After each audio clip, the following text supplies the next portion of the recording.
Okay, so I want to continue with this idea of culture and AI because I watched a really interesting talk the other day by Yuval Noah Harari. He's the author of The *Sapiens*. Did you? Sapiens. Yeah, Yeah, yeah. yeah, I So he love wrote him. the *Sapiens* and *Homo Deus*, and have you read it? Yeah, yeah, yeah. Okay, It's so amazing. he's quite an influential guy. He's a philosopher, and he gave a talk the other day called "AI and the Future of Humanity."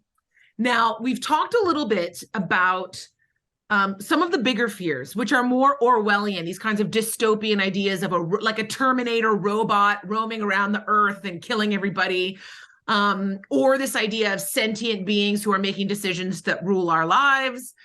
But his argument was that something that is at the very core of every culture around the world is language. Yeah. And AI already has language.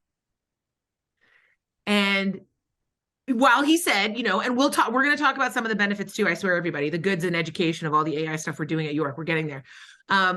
But he says, as a philosopher, I'm here to like point out some of the dangers, right? So obviously there are good uses of this technology, but language and the ability to manipulate language is a direct entry point to manipulate humans. Obviously, looking at the very easy example of political discourse, right? And all these bots that pump out political propaganda and things like that, Yeah. that have caused a number of issues in recent years. So what do you think about that? This idea of language, that there's already this ability to communicate in a human-like way, and manipulate people at the level of language. So that's another in terms of how we talked about this AI conversation evolving over the past few years. I think regulation has been a big part of that conversation, and regulation not just in terms of the training data. I think that's where you can kind of nip it in the bud, right? So AI has language, but if your training data is if you clean that out, then it'll never be able to manipulate. It'll never be able to gossip. I think that's Mm-hmm. that's still exclusively reserved to human beings. There won't be any misinformation, and it can't argue with you, can it? Like it knows language, and it'll answer questions you have, but it'll never push back. Well, can it be So programmed? Couldn't it be programmed to push back? Is that not something that you could put in, that you could code? um, you can ask it to give you different opinions on things, but it'll never come back to you and say you are wrong. Mm. So like you can go into chat gpt and say, you are Elon Musk, this is a business idea I have, dissect it, and then it'll tell you what is wrong and what you can do better. But it won't do it on its own. Like it won't. It doesn't have a. It's not malignant. Like it's not. Yeah, it's It not doesn't malicious by hate you. nature, but it can learn from Exactly. humans, because wasn't there that one of those initial prototypes of an AI tutor or a TA? I think it was an Australian university, and they released Yeah. it, and it learned from what everybody was saying, all the students were saying, and within 24 hours they had to take it down because it was racist, it was Yeah. discriminatory, right? Like, so human beings, based on the interactions it has with human beings, could it not learn to mimic some of that maliciousness that we present in our language? It can. It can. And I think that's the danger with any technology, right? That it's always going to fall into even something as simple as an email. You can get scammed if you Mm. click on the wrong link, right? So um, as long as human beings are involved, they'll always find a way. And like you said, it's about making the when you start using any AI tool, you have to ask yourself, is this solving a problem or creating one? And Mm. if it's creating one, then you probably And shouldn't do it. again, you have to have faith that humans are going to do that. So in his talk, Mr. Harari, he was talking about equating to this idea of nuclear energy, right? So nuclear energy was created, we split it, we figured out how to do it, great. Although I don't know if that's the correct scientific definition of nuclear fusion, but fission, fusion, one of those. The idea was it's dangerous, but it was very evidently dangerous. Like there's bombs. Like people were like, oh, this can kill people. Oh, okay. So it's dangerous. So all of a sudden there's high regulation. You can't just open up a nuclear plant, right? Like there's a lot of checks and balances in terms of how nuclear energy is created and used. So how do you feel about AI and regulation? Because OpenAI, for example, is free, right? People can use in some of the things. It's not everything on there is free, but there are a lot of tools, ChatGPT being one of them, okay? This language tool, which is making Google very scared because it could be the new Google. But anyways, that has this power to create text, to persuade, to manipulate, depending on how we use it. That is a tool that in the hands of a human who wanted to use it for not good reasons could be dangerous. But it's not necessarily evident in terms of, oh, it's going to kill people. Dangerous. So it's hard. The regulation around this stuff, same with social media, right? Social media came out. We didn't understand how dangerous that was until, longitudinal studies came out about the negative impacts on mental health and increased suicide rates. And, that's dangerous. It's a dangerous tool, not highly regulated. I think often of this equation of the Second Amendment in America with guns, right? You'll never take my technology. You'll never take my computers. But some part of me, and I work in technology enhanced education, right? And I do feel that there are ways of using these tools for good, just the same way nuclear power plants should be allowed to operate. Where do you feel regulation needs to go? Do you feel like federal governments, international governments, like international bodies, individual institutions like York University, where we both work, should have an AI policy procedure in place? Like, where do you think the regulation needs to go from here? Well, I think with any regulation, it gets worse and then it gets better. Like you can't create a policy for something that hasn't happened yet, right? So people will find a way to use it badly or for bad things. And then we'll create rules so that it doesn't happen in the future. And then they'll find like a loophole. They'll find to break those rules. That's why hackers still exist and cybersecurity teams still exist.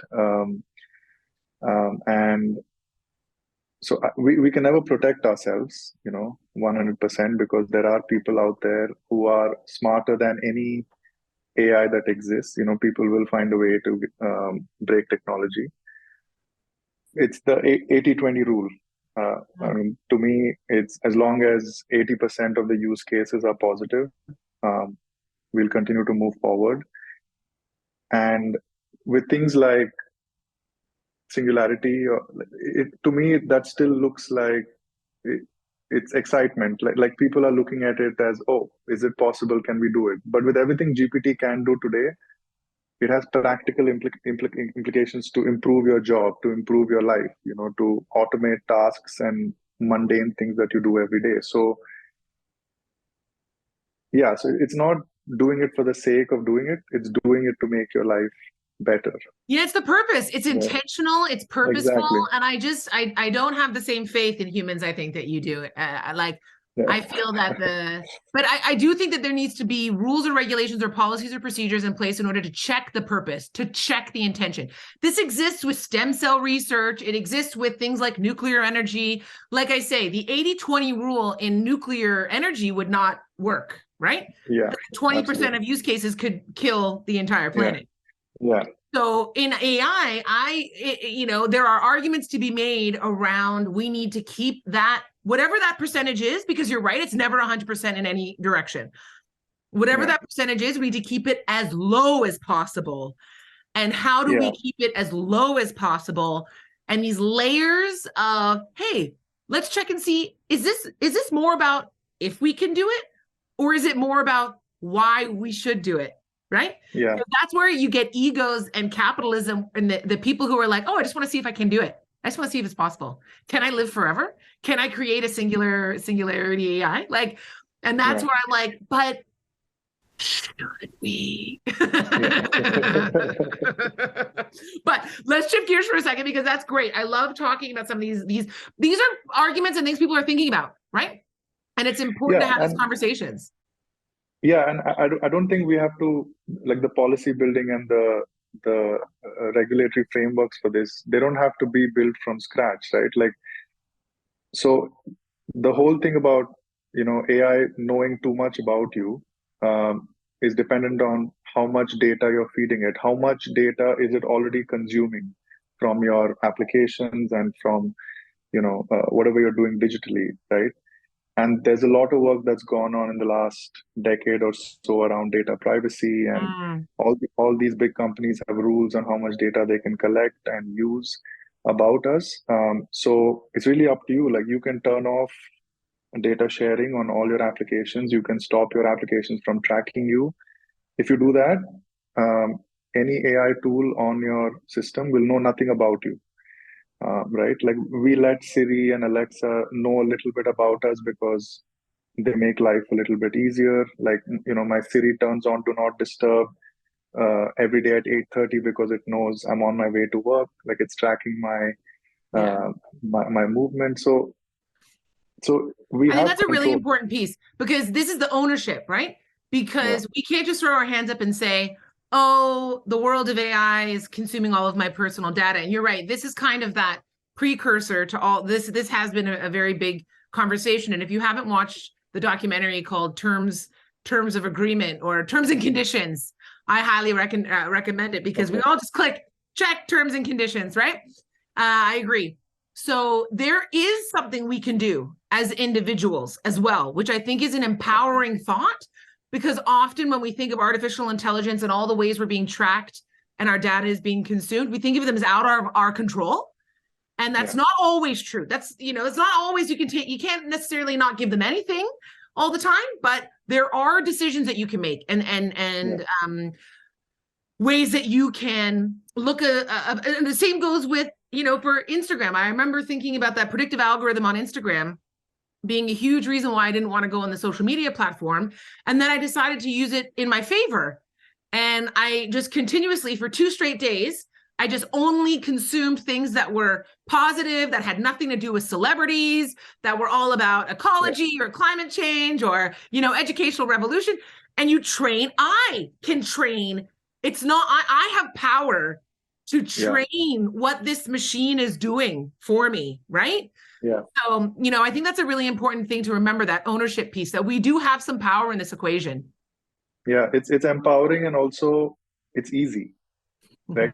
Like, you don't need to know programming or AI terminology to control what it knows and how much it's trained.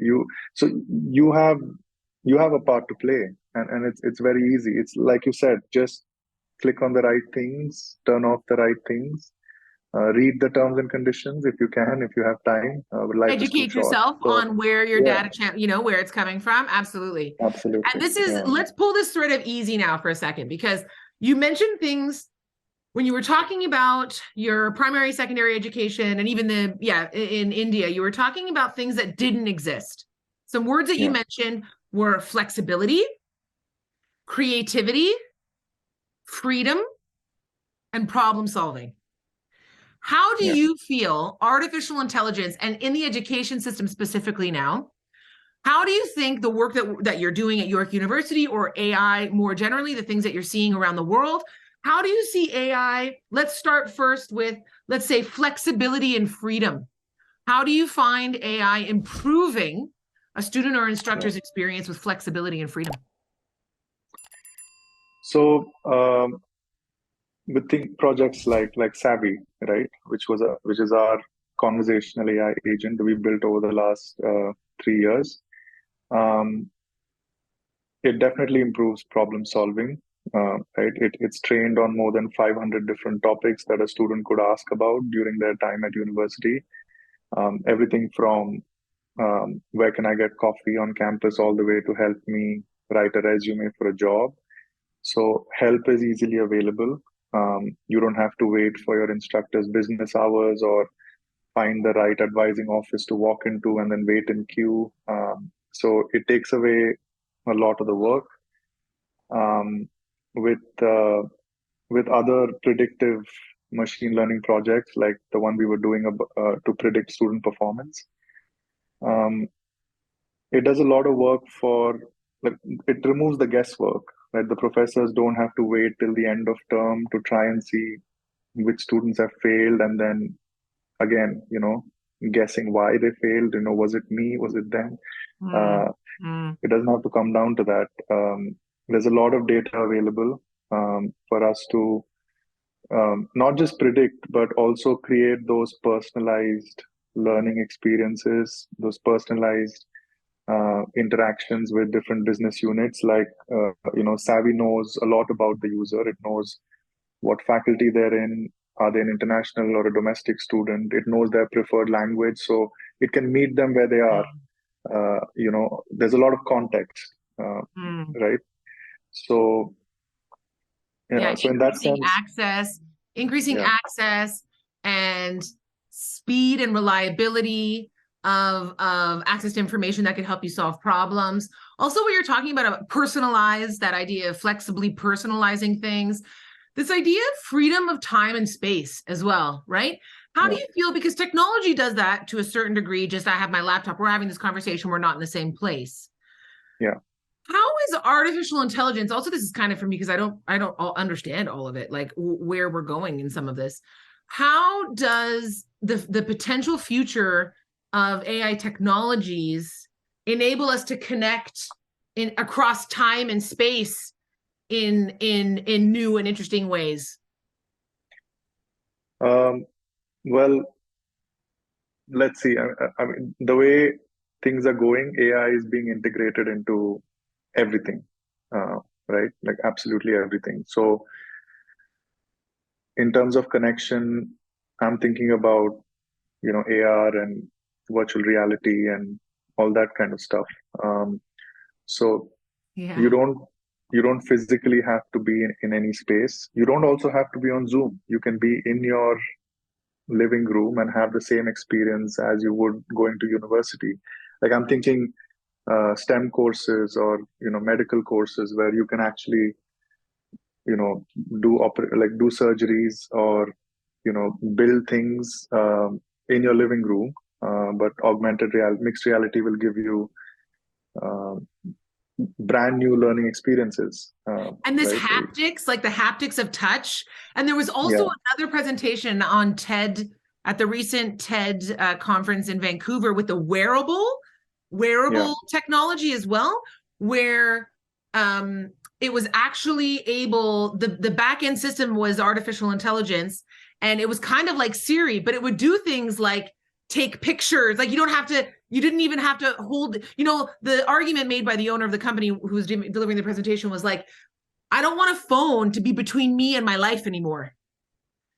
yeah, Right. And there's no, like, I can cue a machine yeah. verbally to do things that I now have hands free experience of interacting with the world. Amazing. It's Yeah. cool. Right? It's so cool. And the other piece to this, when I say like new learning experiences, is it also allows you to kind of regulate the pace of your learning, right? So there are like intelligent like AI tutors that people are working on. So if you feed the AI tutor your course content, it can not only can it teach us, so a student can go in there and it'll ask questions like it'll give you pop quizzes and all that sort of stuff. Um, and there's no time limit because like the professor always has to go home, but you can keep learning. If you need more time on a subject, you just sit there with the AI and keep asking questions till it makes sense to Mm. you. And so me and my wife actually did this because she was studying something and she couldn't understand it. And we went into GPT and I asked GPT a question and it gave me an answer, but we couldn't even understand the answer because it was very complex. So I went back in there and I said, explain it to me like I'm a 5-year-old child. And it told me a story. It told me there were two people who are walking in a garden, and then the sun rises. And so these are brand new, right? Like you don't get this in a classroom. If there's 60 people in a classroom, you can't have 30 people raising their hand and saying, can you repeat that? Can you repeat that? You can't do that. And to your point early, right? And we all learn differently. And what that was also something lacking in the education system that as you experienced it, right? Everyone was like a cookie cutter way of teaching and learning. If you needed another way of doing it, there was no other way of having the instruction. And that was one of the big revelations, big evolutions in education. When I was going through my teacher education program, I'm not going to tell you when, because it makes me sound really old, but this idea of differentiated instruction. This idea of, okay, people are different. You need to differentiate. You need to teach differently. I could teach 2 + 2 this way. I could teach it with blocks. I could teach it with human beings, moving them around. Like I needed to learn as an educator how to do things differently. But now to this point of freedom, we could be freeing educators up from that expectation of needing to understand how everybody is going to be learning things differently. And you leverage technology to provide differentiated instruction, freeing you as an educator, also freeing you as an educator. One of the things we talk about a lot is those things that you've called mundane, right? Those administrative tasks that if a technology has the adaptive capacity of doing it for us, well, mostly accurately, as we continue to develop this technology, we want to free educators up, because in higher education specifically, so many faculty members have become administrators. They're not teachers anymore. Absolutely. Really, right? Yeah. So why don't we free them from that? And then the other word, creativity, I heard you mention earlier as well, where if these types of tasks are off people's plates, imagine the kind of creative ideas you might have in terms of how you present your content, or the kinds of resources you want to include in your course. Or as a student, I understand it. I had this paced understanding. I was able to access the artificial intelligence to teach me in a way that made sense to me. Now I can get really creative in my assessment, in how I'm going to write this essay, and what this really means to me, right? To echo what you said earlier, to get us to start thinking when typically we stopped. Right? I love that framing, Vidur. I love it. I'm going to end with you on, I could have this conversation with you for hours, obviously, but I like to end with a few rapid fire questions where all you need to do is complete the sentence. Okay? So I'm going to say something and you just complete the sentence. Teaching is? Teaching is changing. I like it. And that works with AI too, right? If you teach AI, you change it. Yeah. Just change. Learning is? Everywhere. Yeah, it really is. It really is. And that's something that scares higher education, but I find it freaking amazing. And as an AI architect, you find it cool because, machines can learn from so many different versions of input. And as an educator, I just think it's so wonderful that, my job will never be replaced by a machine, because there's just so much education everywhere, all over the place. Like there's no way that I'm not scared of Coursera or LinkedIn Learning. These are, the world of teaching and learning is so vast and and it's human at the core. There's so many elements of it, like we talked about, that are human. Yeah, and that's actually another, when we talk about learning innovation, that's another thing that kind of has changed over, like my experience with learning is when you go into Coursera, EDX, or GPT or wherever, like you find out that you have access to so many different domains of knowledge, and you go in there and say, why can't I be an engineer and a philosopher? Like who made these rules, right? Like why do I have to stick to the degree that I've enrolled in? Why can't I know everything, or at least 4 or 5 other disciplines? And it doesn't have to stop. Yeah, this is the creative element too, right? We're breaking silos of information with these databases and practices that are transdisciplinary, cross-disciplinary, more holistic in nature, hopefully with as little bias as possible, or a recognition of the fact that bias exists, and we do our best.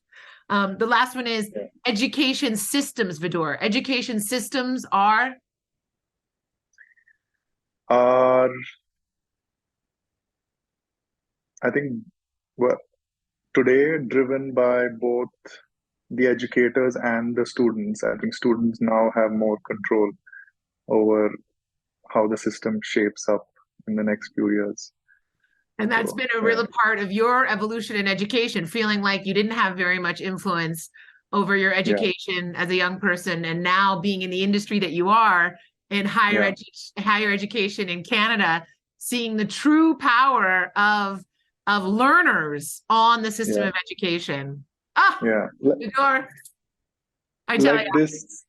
Like what's happening with GPT, right? Like instructors are having to rethink about assessments and how they assess, and that's all. That change is being driven by students, because students are adopting a technology that instructors are not yet ready to adopt. So it's a two-way street now. Yes, and what I like is the disruption. Like, if I was to answer that question, say education systems are under incredible stresses, disrupting, like totally flipped on its head. Like, we'd like to pretend that education has been very student-centered, very experiential, has been very innovative to date. But I think most of us listening understand that there are still very rooted traditional practices of knowledge is in my head, and I'm putting it in your head. As much as we like to feel like we've gotten away from that model, Vidur, but now we have to. Because computers are going to be able to regurgitate some of that stuff the way that humans were expected to before, and we have to ask more of ourselves as humans. And you know what? We're going to rise to that challenge, because I have faith in us in that way. I have faith in us in our brains to rise to that challenge. Thank you so much, Vidur, for chatting with me today. Thank you so much. We'll talk again soon. We'll have to have you back. We'll have to talk more about AI as the context continues to evolve. Let's do it. And the way things are going, there might be something new next week, and we'll have to talk again. The Education Revolution podcast is produced in-house by community members, and I'm your host, Dr. Michelle Sangera. Thank you for listening to this week's episode, and don't forget to subscribe to my YouTube channel and head over to my website to opt in for my newsletter for more ways to connect with some of these big ideas.